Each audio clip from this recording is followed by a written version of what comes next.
मन की प्रसन्नता बहुत बड़ा तप है। हर समय मन को प्रसन्न रखना बहुत बड़ी साधना है, बहुत बड़ा लाभ है जिसका हर समय मन प्रसन्न रहता है। जानते हो किसका मन प्रसन्न रहता है? जिसका मन प्रभु से अपनापन कर लिया है। मन को सदैव प्रसन्न रखना है तो भगवत संबंध से ही मन प्रसन्न रह सकता है। यह मन चंचल क्यों रहता है, अशांत क्यों रहता है? ये जितना विषयों का चिंतन करेगा, जितना नाशवान परिवर्तनशील वस्तु व्यक्ति स्थान का संबंध स्वीकार करेगा, उतने जलेगा, उतने अशांत रहेगा, उतने चंचल रहेगा। त्यागात शांति अनंतरम, जितना ऐसा वस्तु व्यक्ति स्थान का राग त्याग करेगा उतने शांत हो जाएगा, उतने आनंदित हो जाएगा, उतने प्रसन्न हो जाएगा। मना प्रसादः, यदि आप मन को प्रसन्न करना चाहते हैं तो किसी भी व्यक्ति वस्तु स्थान का इसे संबंध न रख ले पावे, ये सावधानी रखना। और होता क्या है, बोले चलो मनोरंजन करते हैं, कहां? किसी व्यक्ति में, किसी वस्तु में, किसी स्थान में, किसी द्रव्य में। होता क्या है, मनोरंजन होता नहीं, एक नई जलन, एक नई चिंता, एक नई कामना, एक नई वासना, एक नया फसाव। चले थे आनंद लेने और फंस गए। हमारा मन प्रसाद, मन प्रसन्न कब होगा? बहुत ध्यान की बात है। भगवान कह रहे त्यागात शांति अनंतरम, यदि आप शांति देना चाहते हो अपने मन को, आनंद देना चाहते हो, प्रसन्नता पाना चाहते हो, तो आप वस्तु व्यक्ति स्थान के संबंध से रहित कर दो अपने मन को।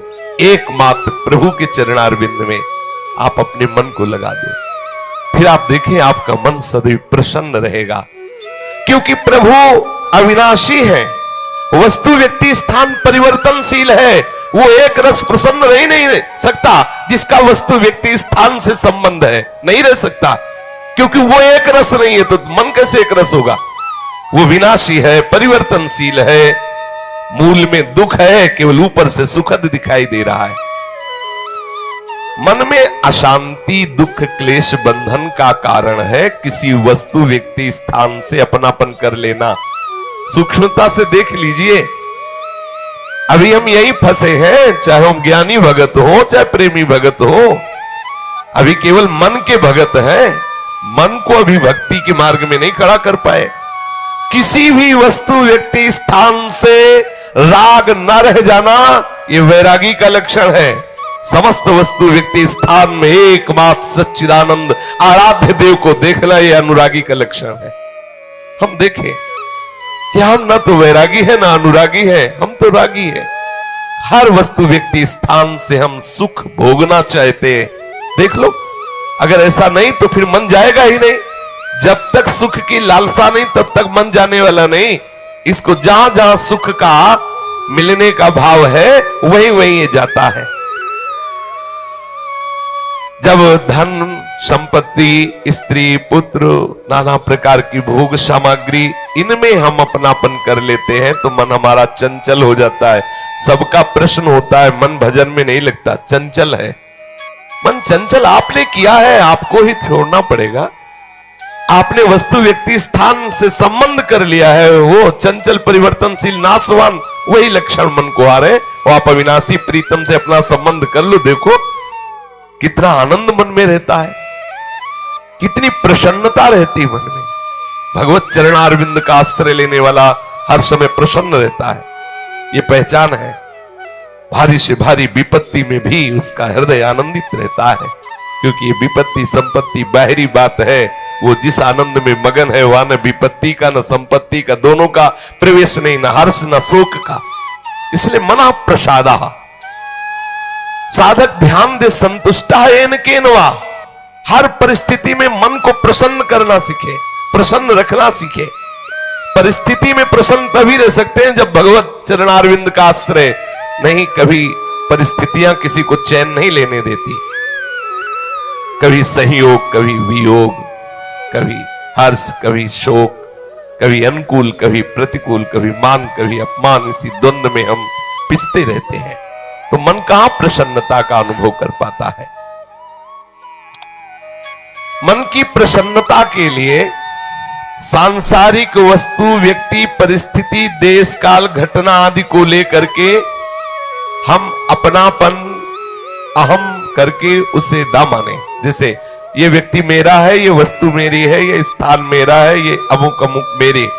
अब आपका मन प्रसन्न नहीं रहेगा, जलेगा, अशांत रहेगा। अपने स्वार्थ या अभिमान को लेकर किसी का पक्षपात न करना। यदि आप अपने मन को प्रसन्न रखना चाहते हैं तो अपने स्वार्थ की पूर्ति के लिए या अभिमान की पूर्ति के लिए किसी का पक्ष न लेना। किसी का मंगल करने के लिए, किसी को आनंद प्रदान करने के लिए हम भले सलाह दे दें, लेकिन अपना अहंकार पोषण करने के लिए, अपने स्वार्थ की पूर्ति के लिए हम पक्षपात न लें। नहीं, हमारा मन प्रसन्न नहीं रह पाएगा। मन को सदा दया भाव से युक्त रखें, क्षमा भाव से युक्त रखें। दूसरों को कैसे हम सुख पहुंचावें, ऐसे मननशील बने। सदैव सुख देवे को चाव चित, सब सोहित निष्काम।